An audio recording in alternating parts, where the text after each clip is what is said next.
Selamat malam MC kita, Saudari Sharon, Melanie, thank you. Ya, saya langsung masuk ya pada topik saya. Baik, malam hari ini saya senang banget. Mohon maaf saya lagi nyetir ya di jalan karena ada sesuatu yang mengharuskan saya keluar meskipun sekarang memang masih PPKM. Tapi tadi siang seperti Anda ketahui saya lagi barusan saja podcast dengan salah satu tokoh terkenal di Jawa Timur yaitu Bapak Asrul Ananda. Kalau saya bilang beliau tokoh nasional ya, karena putra dari Pak Dahlan Iskan, mantan Menteri BUMN kita yang begitu luar biasa. Dan tadi sepanjang acara webinar, saya mendengarkan dua anak muda yang luar biasa ini, yang lagi naik daun ini, sama-sama usia 21 tahun. Yang pertama, Saudari Deadora. Kalau saya manggil ibu itu kok kayaknya gimana gitu ya. Kayaknya sudah kayak anak saya sendiri gitu ya. Terus yang kedua, Saudara Asep. Yang saya salut dua-duanya ini tidak kuliah loh. Ya, usia 21 tapi omsetnya ratusan juta per bulan. Wow, jadi kalau ratusan juta per bulan satu tahun ini omsetnya bisa 5 miliar ini. Itu omset per sekarang. Nah, pertanyaan Anda, kok usia 21 udah bisa punya omset sampai miliaran per tahun? Ini sebuah hal yang aneh di zaman sekarang. Tapi kalau menurut saya tidak aneh. Karena apa? Karena kalau anak dua ini menjalankan bisnis sendiri, rasanya impossible. Tapi ya, tadi Anda sudah dengarkan dari Saudara Asep ya, bahwa mereka berdua jangan di sini disupport oleh empat faktor itu tadi. Yang pertama disupport oleh perusahaan, ya, pilar pertama perusahaan yang kuat, yaitu supplier kita KK Indonesia. Yang kedua adalah media, SP30. Yang ketiga sekolah bisnis. Nah, jadi ada tiga faktor juga. Dan yang faktor yang terpenting adalah faktor mentor. Yang keempat, jujur, banyak orang di luaran, mereka tuh bertanya sama saya, Pak Chan, boleh nggak saya itu disediakan mentor untuk bisnis saya? Kalau Anda hari ini usaha sepatu, kalau rame ngapain kok Anda harus mementorin orang lain? Aneh kan? Kalau bisnisnya bagus, kenapa kok harus dikerjakan? Dibagi profit sharing sama orang lain. Itulah cara berpikir pola bisnis zaman dahulu. Dimana kalau misalkan Anda buka resto, kalau restonya laris, ngapain kok resepnya tuh dibagiin ke orang lain gitu loh. Nah, itulah sebuah pola pikir yang menurut saya sudah agak jadul ya, sudah agak usang. Nah, lucunya apakah Anda juga mau menjadi mentor bagi orang lain di usaha yang sudah ramai tersebut? Kayaknya juga nggak masuk akal. Kenapa? Kalau usaha ramai, kalau Anda mementori orang lain, berarti sama aja Anda menciptakan persaingan. Anda sama aja kayak membesarkan anak harimau. Kecilnya lucu, gedenya gigit gitu loh. Nah, jadi kan aneh ya. Contoh nggak usah jauh-jauh kalau Anda restoran kayak kokinya aja, Anda mentor bagi koki. Besok-besok kokinya udah canggih, kokinya keluar, resign. Karena apa? Kalau koki kan cuma digaji. Taruhlah digaji satu bulan 5 juta. Terus kokinya tambah lama tambah pinter ngitung. Restoran ini makanannya bisa enak itu karena tenaga saya gitu loh. Kalau saya kayaknya buka depot yang sama, saya labelin misalkan depotnya yang ramis ini namanya depot manis contohnya gitu. Besok saya buka depot yang sama tapi manis plus contohnya gitu. Nah, itu udah sering terjadi di bisnis manapun. Manis plus, logonya dimirip-miripin tapi manis plus gitu. Hakinya, hak kekayaan intelektualnya dia udah selamatin juga. Dia nggak bisa dituntut karena dia bikin manis plus, bukan manis gitu.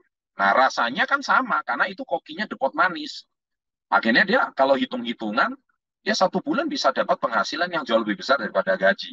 Dan itu udah sangat sering terjadi di bisnis manapun. Kalau Anda mementori orang lain, nah itulah konsekuensinya. Nah, sekarang bisnis apa yang kita mementori orang, tapi kita nggak perlu takut gitu loh.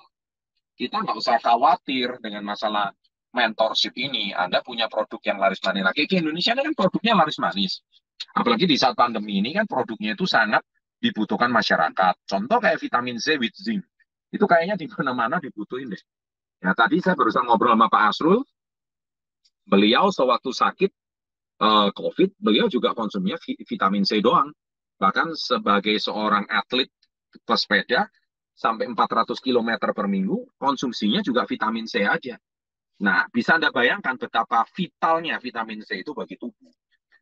Nah, kalau tidak, bagaimana beliau bisa apa cepat sembuh dari COVID. Bahkan ya saya nggak mau bongkar, nanti tonton podcastnya sendiri aja.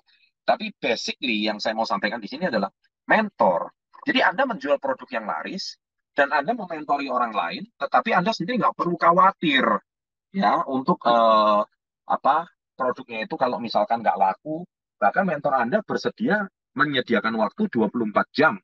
24 jam loh ya, nggak ada mentor 24 jam di mana-mana. Kalau namanya konsultan, ya itu pasti ada tarif per jamnya. Atau kalau enggak itu ada jam kerjanya, misalkan jam 9 sampai jam 5 lah. Nah, Anda kadang-kadang jam 12 malam ngechat mentor Anda, masih dibales loh sama mentornya.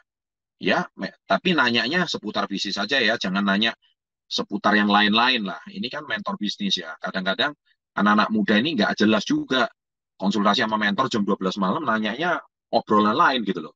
Yang ditanyakan masalah asmara, masalah cinta. Wah, parah. Dan mentornya baik pula dilayani. Jangan. Kadang-kadang kita harus profesional juga. Ya, kalau dia nanyanya masalah cinta, ini kok malah jadi curhat. Waduh, saya berantem sama pacar saya. Kamu mentor yang baik deh. Kamu mau nggak jadi mentor kehidupan saya, bla bla bla. Loh, ini kok malah jadinya curhat gitu. Ini anak-anak muda ini kadang-kadang nggak jelas. Kalau udah nanyanya masalah seperti kayak gitu, menurut saya nggak usah diladeni. Ya, pertegas, sorry, saya mentor bisnis ya.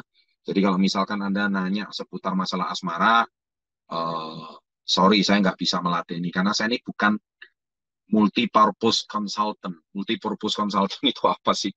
Konsultan segala bidang gitu. Enggak. Jadi kalau kamu misalkan ada masalah sama lu punya boyfriend atau girlfriend ya, selesaikan dulu. Tapi saya dilarang sama pacar saya jalankan bisnis ini. Ya, ajak pacarnya berdua untuk apa? Jalankan bisnis sama-sama. Kalau pacarnya menolak, ya sorry, kamu cari usaha lain aja. To the point aja sudah. Kamu pemakai produk aja. Kalau misalkan produknya cocok ya kamu konsumsi, ya kan? Produknya bagus ya kamu perkenalkan. Misalkan kalau kamu mau lebih serius ya silakan, jangan tanya masalah lebih jauh. Nah, contohnya harus seperti itu. Tapi kalau dia udah lebih serius, apapun masalah yang menghadang dia kan kelihatan.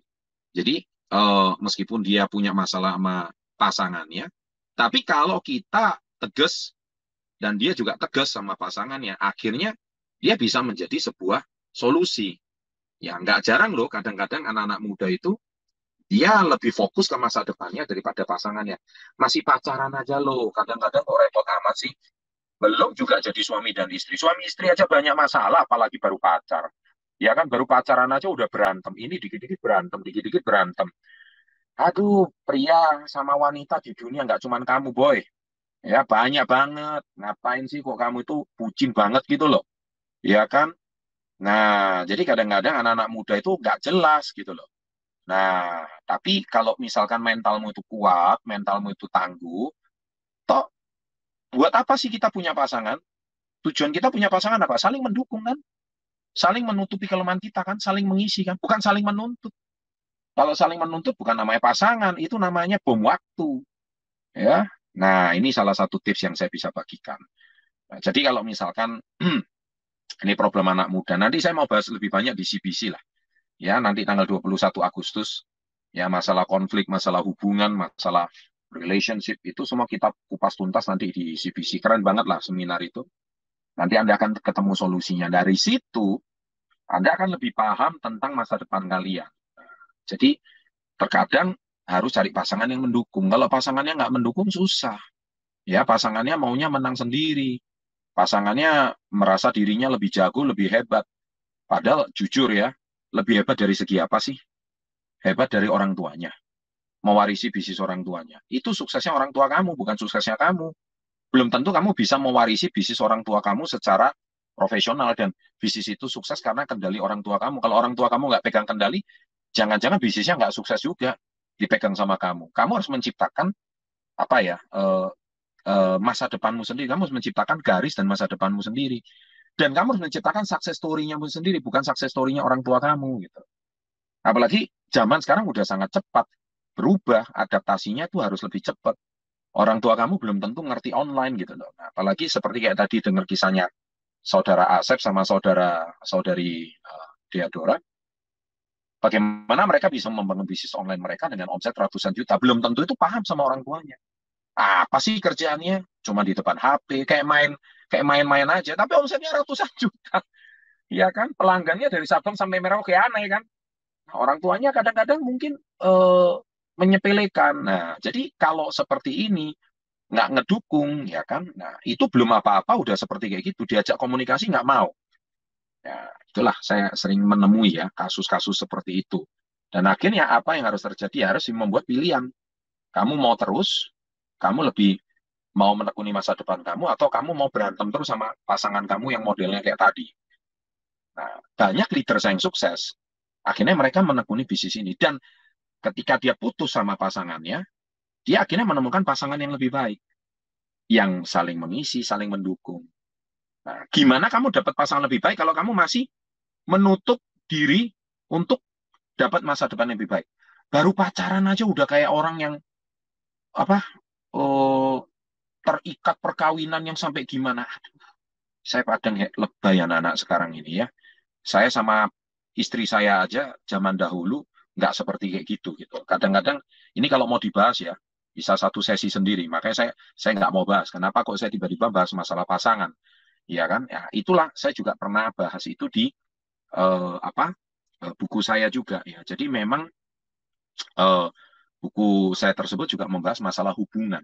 Kadang-kadang kita ini harus menentukan masa depan kita itu harus seperti apa. Anda perhatikan ya, orang-orang yang berhasil itu ya, mereka itu pasti korbannya berkorban, sacrificing-nya itu luar biasa. Saya selalu bilang tidak ada makan siang yang gratis, ya. Tidak ada kesuksesan tanpa pengorbanan. Tidur pasti lebih kurang, ya kan? Bekerja pasti lebih ekstra, ya. Waktu teman main sama teman-teman ngobrol nongkrong juga kurang. Tapi yang pasti kita membangun masa depan yang lebih sukses, menjadi membangun masa depan yang lebih luar biasa. Nah, jadi akhirnya makanya hari ini saya pertegas kepada kalian ya. Jadi kalau kalian mau jadi lebih profesional seperti kayak saudari Dora sama Pak Asep, mereka pengorbanannya luar biasa. Usia 18 tahun kayak usia kayak mereka itu pengorbanannya luar biasa. Ya, mereka bisa aja nongkrong, tapi sekarang lain kali nongkrongnya di mana? Nongkrongnya di luar negeri gitu. Nanti upload statusnya di Amerika. Wah kan keren. Usia 21 bisa dapat tiket ke Amerika contohnya. Ya moga-moga ya kita bisa Amerika ya. Maksudnya bukan nggak bisa capai tiketnya, tiketnya pasti capai, tapi uh, boleh nggak kita ke sana selama pandemi? Nah ini ya kita doakan semoga visanya itu boleh gitu ya. Nah, itu masih tahun depan. Kita bisa traveling keliling dunia gitu, atau ke Malaysia. Nah coba kalau Anda yang diajak teman-temannya sudah nongkrong, sok keren, upload Instagramnya fotonya keren, duitnya orang tua lagi. Bangganya dari mana duitnya orang tua itu? Kamu minum Starbucks 50.000, duitnya ortu. Bangganya dari mana? Supaya cuma status keren di Instagram. Narik fotonya supaya cewek-cewek nge-like gitu. Aduh. Lain kali ya, kamu kawin itu sama pasangan kamu itu cowokmu bisa kerja nggak sih? Ya kan? Kalau cowokmu bisanya cuma upload foto Instagram keren-keren, pakai filter gitu, ya semua orang juga bisa. Yang hebat bapaknya, bukan dianya gitu loh. Makanya cewek-cewek ya zaman sekarang ya, kamu itu jangan cuma mudah ketipu di sosmed. Itu semua 99% fake. Wajahnya di filter. Wajah itu bukan diedit, dirawat, pakai beautician, ya, pakai skincare-nya kita gitu. Kesehatan itu ya kayak kemarin saya upload, saya lagi kalau saya uploadan saya itu 100% real semua, nggak ada yang tipu-tipu ya kan. Jadi kehidupan saya real ya. Jadi ya apa adanya gitu loh. Kena COVID ya saya ngomong apa adanya, sembuh ya saya ngomong apa adanya. Apalagi kalau di sosmed di dunia entertainment. Karena apa? Kalau artis itu kadang-kadang sorry loh ya, teman saya artis banyak ya. Tapi karena kita di forum meeting bisnis ya saya ngomong artis itu kadang-kadang kenapa saya bilang 90% fake. Karena mereka no drama, no konten. No konten, no duit gitu loh. Ya, mereka hidupnya cuma ngandalin endorsan. Nah, supaya endorsannya kencang, ya view-nya harus kencang, like-nya harus banyak. Kalau like-nya banyak, ya bikin konten. Kontennya adalah apa? Drama. No drama, no duit. No duit, ya no hidup. Nah, kalau kita bisnis, ya nggak boleh ada drama-dramaan. Bisnis kita ya harus real, apa adanya. Nah, inilah makanya kadang-kadang masyarakat Indonesia mostly hidupnya itu cuman apa ngefans sama artis sampai tergila-gila sama artis ya, no drama no konten gitu, no duit gitu loh ya. Nah, kalau kita kan nggak hidup dari endorsement, ya ampun, apalagi saya ini motivator, saya nggak hidup juga dari uang motivasi. Bisnis kita udah running well, ya produk kita ya Anda tahu sendiri aja, murid-murid kita aja omsetnya udah ratusan juta ya kan. Jadi saya juga eh, apa ya, saya mau ketawa aja kalau ada orang ngomong saya ini cuman hidup dari dunia training, apalagi hidup dari AdSense-nya YouTube. Ya ampun, kadang-kadang netizen ini mulutnya tuh pedas ya, nggak pakai analisa, asal bacot aja. Kadang-kadang saya ini juga mau ketawa ya, kita anak-anak kecil kalau ngelihat konten kayak kita itu ya gitu loh, belum mateng, tapi mereka itu asal nulis aja di sosmed, belum tahu analisa ya. Tapi saya it's okay, saya tidak pernah baper ya dengan hal-hal seperti itu. Cuman saya mau edukasi aja. Kadang-kadang eh, kamu belum lahir, bisnis saya udah jalan gitu. Kalian belum lahir ya, kita udah mempunyai omset yang cukup besar gitu. Anak-anak zaman sekarang itu kan cuma lihatnya shortcut. Dan dipamer-pamerin mobil mewah, pamer-pamer kekayaan, udah lihat, wah sultan katanya. Sultan apaan? The real sultan beneran itu nggak mau pamer. Aduh, anak-anak muda sekarang, saya mau ketawa. Dibohongin orang di sosmed semuanya. Ya kan? Nah, itulah saya mau sharing seperti ini ya. Kalau Anda mau benar-benar bangun profil yang bagus, ya lihatlah tadi Budi Adora, lihatlah tadi kayak Pak Asep. Itu benar-benar real. Ya, benar-benar real. Omsetnya real. Ya, lifestyle mereka real. Usia 21 tahun itu real. Ya, nah itulah sebabnya. Makanya saya mau berpesan bagi penonton webinar malam hari ini, ya, hidup itu yang real, jangan yang fake. Ya. Di sosmed itu banyak fake-nya, banyak bohongnya. 99% ya, saya nggak ngomong semua artis ya, tapi mostly mereka tuh bikin drama yang nggak real. Dan mereka bikin drama itu hanya demi view, hanya demi apa sensasi, dan akhirnya supaya berharap dapat endorsan. Saya, follower banyak, subscriber banyak, nggak pusing dengan endorsan. Saya iklan produk-produk saya sendiri, saya iklan bisnis-bisnis saya sendiri, nggak butuh bisnisnya orang lain atau produk orang lain untuk endorse di tempat saya, nggak butuh gitu loh, ya kan. Nah itulah bedanya kalau influencernya seorang pengusaha, beda sama influencernya itu kalau cuman modal artis doang ya, produk nggak ada, bisnis nggak ada gitu, makanya bikin drama. No drama no duit. Di bisnis kita no drama, real. Ya, yeah, thank you malam hari ini sharing saya singkat ya. Sukses dan congratulations untuk Deadora sama Asep yang usia 21 tahun, Anda berdua ditunjuk sebagai pembicara malam hari ini, bisa memberikan inspirasi yang luar biasa. Anda berdua bicara bukan atas dasar ditunjuk, kepercayaan dirinya bagus, eh, apa public speaking skill-nya juga sudah semakin meningkat. Itu menunjukkan kalau mereka memang the real mentor, ya, memang betul-betul mereka menjalani masa-masa muda mereka dengan benar. Calon Success Before 30 berikutnya. Sukses untuk Anda. Sampai jumpa di webinar berikutnya. Dan sampai jumpa di CBC. Sukses selalu. Go together, grow forever, and salam hebat. Luar biasa. Oke, terima kasih Bapak Chandra Putra Negara atas waktunya. Ya, seperti yang kita tahu teman-teman, Bapak Chandra Putra Negara itu benar-benar sibuk banget. Bukan hanya tentang komunitas YES, dia juga punya banyak bisnis-bisnis lainnya. Nah, tapi dia selalu menyempatkan waktu buat kita teman-teman. Walaupun waktunya yang sangat padat, dia selalu memberikan kita waktu untuk sharing kepada kita. Nah, kesimpulan dari Bapak Chandra Putra Negara, kita tahu bahwa kita itu butuh mentor teman-teman. Kita butuh lingkungan yang positif. Kita juga butuh teman-teman yang mendukung misi kita, mendukung impian kita teman-teman. Nah, seperti yang sudah dikatakan Pak Chandra Putra Negara, bahwa yang dikutip oleh Bapak Chandra Putra Negara tadi ada di dalam buku Badai Pasti Berlalu. Nah, ini adalah buku dari karangan Bapak Chandra Putra Negara. Ini berjudul Badai Pasti Berlalu. Buku ini menceritakan bagaimana Pak Chandra Putra Negara bisa melalui badai-badai kehidupannya. Nah, juga ada buku terbarunya yaitu Success Before 30. Nah, di dalam sini kita ada tips-tips dan kiat-kiat menuju sukses sebelum umur 30 tahun. Nah, kita juga harus yang namanya belajar ya teman-teman.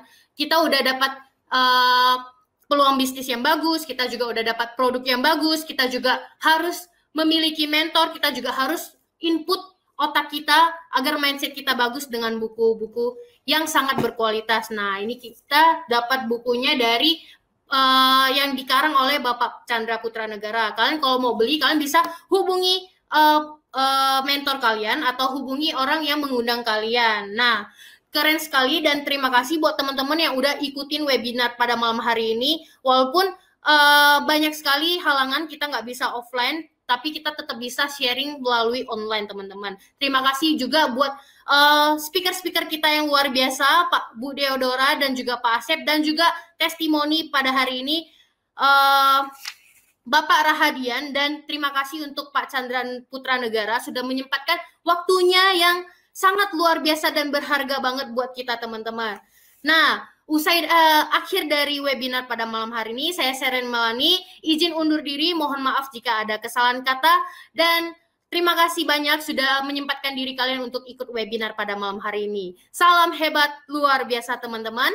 Sampai jumpa di webinar selanjutnya, dan jangan lupa teman-teman, dari materi yang luar biasa ini, semuanya kembali lagi kepada kita teman-teman. Di luar sana banyak sekali peluang-peluang bisnis dan juga banyak sekali orang-orang yang mendapatkan peluang bisnis di KK Indonesia teman-teman.